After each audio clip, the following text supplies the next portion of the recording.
अंतर्राष्ट्रीय योग दिवस के अवसर पर मेरी अपनी ओर से प्रदेशवासियों को, देशवासियों को बधाई।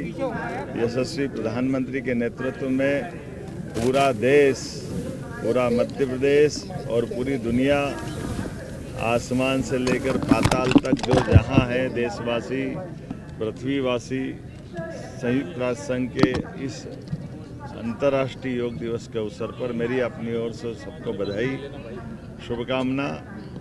आज ही दिन हमारा कालगणना की दृष्टि से भी उत्तरायण से समाप्ति होकर के दक्षिणायन की तरफ बढ़ने वाला दिन है, अर्थात सबसे बड़ा दिन धीरे धीरे आज से रात बढ़ने लगेगी। जैसे जैसे समय आगे बढ़ता जा रहा है, भारत के सभी प्रकार के प्राचीन ज्ञान विज्ञान से दुनिया परिचित होती जा रही है, हमारी जीवन शैली से परिचित होती जा रही है। महर्षि पतंजलि, घेरंड ऋषि, तमाम ऋषि परंपराओं की अनुपम देन जो वसुदेव कुटुंबकम की तरफ ले जाती है, माननीय प्रधानमंत्री श्रीमान नरेंद्र मोदी जी के अभ्यास और प्रयास के साथ आज 11वें वर्ष में ये अंतर्राष्ट्रीय योग दिवस मनाया गया, जो सभी विभिन्न प्रकार के धर्मों के बीच, विभिन्न देशों की सीमाओं के बाहर जा कर के समूची मानवता को एकता का संदेश देता हुआ मनुष्य से मनुष्य को जोड़ने का योग का संदेश अद्वितीय है।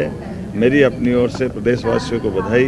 आज भोपाल के कार्यक्रम में माननीय सांसद और हमारे अध्यक्ष श्रीमान विष्णुदत्त शर्मा जी, माननीय विधायक रामेश्वर शर्मा जी, माननीय विधायक भगवान दास सबनानी जी, माननीय सांसद श्रीमान आलोक शर्मा जी और भारत सरकार के माननीय मंत्री डी उइके जी के साथ हमने ये सभी माननीय महापौर, अध्यक्ष सबके साथ ये योग में भोपाल से शामिल हुए।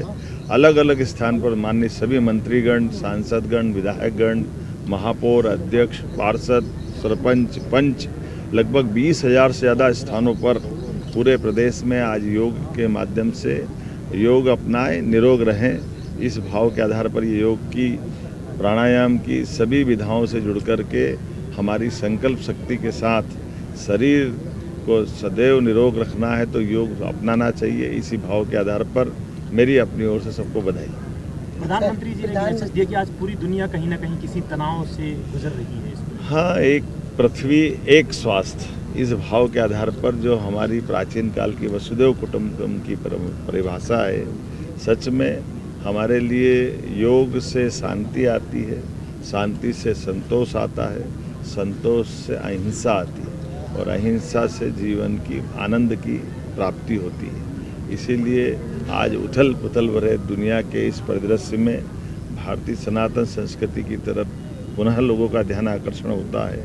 ऐसे में हम सब अपने जीवन में योग को अपनाएं और स्वास्थ्य का भी ध्यान रखें और हमारे मूल भाव स्वभाव में अहिंसा के भाव को लाएं। जियो और जीने दो के भाव के साथ हम अपनी सनातन संस्कृति की जय जयकार करते हुए एक कुटुंब की तरह रहने के साथ सभी सह अस्तित्व की भावना को स्वीकार करें। मेरी अपनी ओर से पुनः बधाई।